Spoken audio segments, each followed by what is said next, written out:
All right, so what we're doing here is a tutorial on dubbing loops. I've had a lot of people ask, like, well, not even necessarily ask, but just really just say, like, I'm not good at dubbing loops. I can't do it, this and that.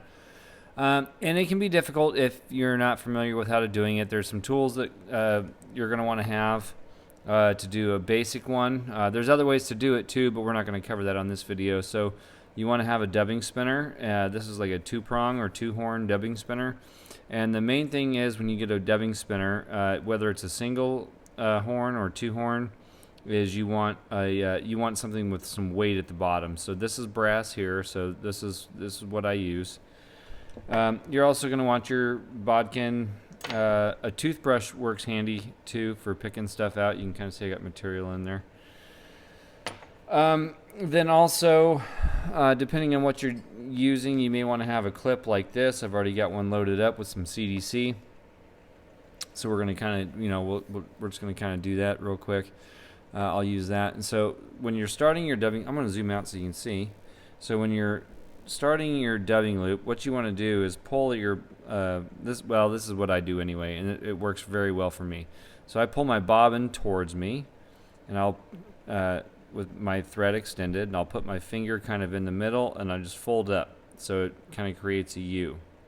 All right, and now you can kind of jerk and pull that out to make it bigger or smaller if you need to. You can wind up your thread, and I'm going to bring my thread back on the back side of that hook shank and kind of I'm going to line it up so that they're touching each other and kind of create this pendulum. And when I do that, I'm going to come over, over, one turn. Now I'm going to cross and go down and around and up. So all I really did there was bring my thread diagonally over and around, and depending on how you do it, whether you're right-handed or left-handed, the process is going to be basically the same. The whole idea here is to trap this and create this pendulum, right? This pendulum of thread. So then next what I'll do is I'll take my move the camera. Didn't mean to. I'll take my 2-prong dubbing spinner. I'm going to put it in there so I've got it held up like that. So I've got this open loop. I'm going to take my wax, and I just wax both sides at the same time. I'm trying to do it so you can see it. Just wax both sides just like that. And then you can take, I'm going to move this forward, my thread forward to get it out of the way because we're going to kind of build a little body here. I'm just going to use some black dubbing. And all I need to do is really place it in the middle of the two pieces of thread. Okay, something like this. I'm not going to try to make it all super perfect or anything. It's like I said, it's just a tutorial on how you use a dubbing loop effectively. And so now that I have that, what I want to do is I want to take my fingers, I want to pinch right at the bottom of that material that I put in there, and I can, I still have the freedom to move this around a little bit here. So pinching that thread together like this, I'm going to take my right hand with my right thumb, right index, and I'm going to spin this real fast. It's going to be out of camera and you can't see it. I'll do the best I can. If you hold it up too high, it doesn't seem to work too well. And so you can just see it twisting around. And so now what happens is nothing until I let my fingers go. And it all twists together. And we're going to do that with some CDC so you can see it. Now if you need your material tighter, then you can do it a second time. And boom, twist it up all nice and tight. And again, I'm not building a fly here. I'm just showing you the technique. So what I'll do is I'll kind of pinch this just below the material. I'll bring in the hackle plier. I'm going to clip it right there. Now I have this. So my hackle plier is holding all this material in place. And now I have this. And so what I do is I come in and I just snip the bottom between those two so that falls off. And then, I got all fouled up there. There we go. And then I'll have a bunch of thread hanging off the bottom, and I don't like that because it always seems to get in my way. So I like to leave a little bit in case I have to grab it, but I'll just cut that off.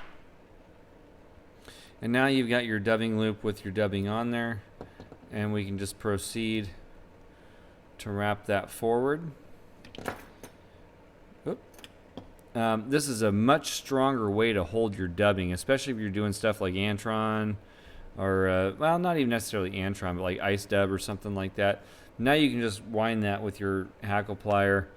You can bring your thread up and over. I'm going from the upper left down to the lower right, upper left down to the lower right, and then I'll take that hackle plier with my thread and dubbing. I'll choke up on my thread a little bit here, sorry.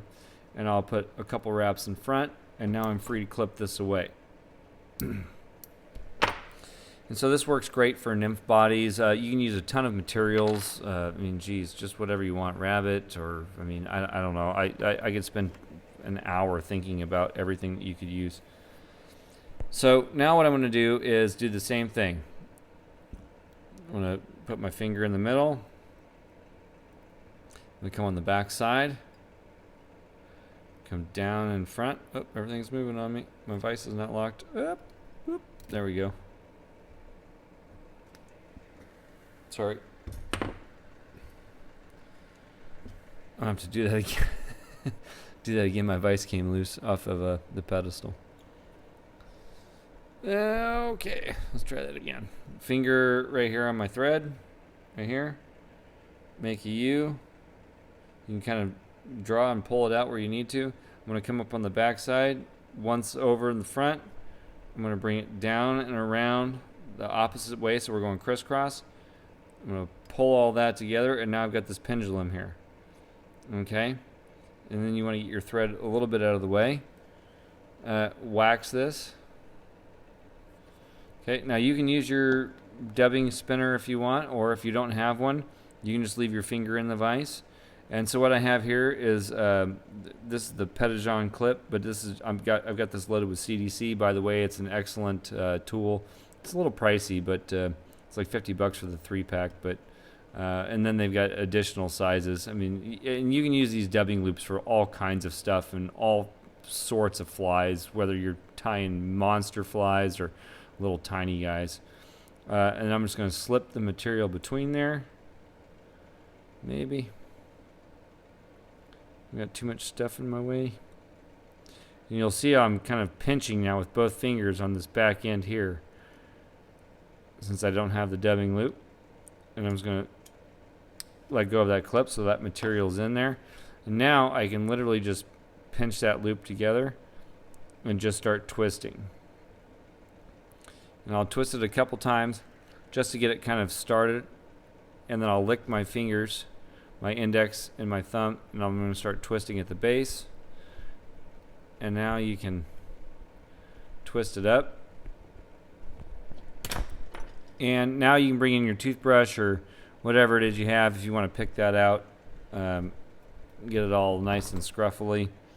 But I always like to have my pliers, which I dropped somewhere, and geez, now I can't find them. There we go. Okay. Now I'm just going to start to wrap. And each time I do a wrap, especially with scraggly material like this, I want to draw that material back. I'm going to wrap over and up. I'm going to draw it back. Wrap over and up. Draw it and back. And I'm just going to kind of work it and advance it forward.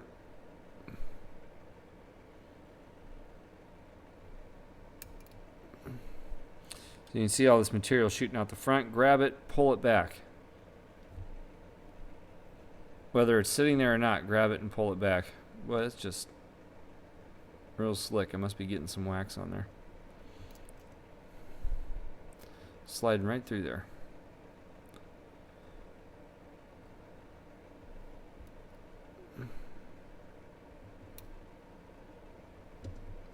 And the same thing to tie it off. You just want to crisscross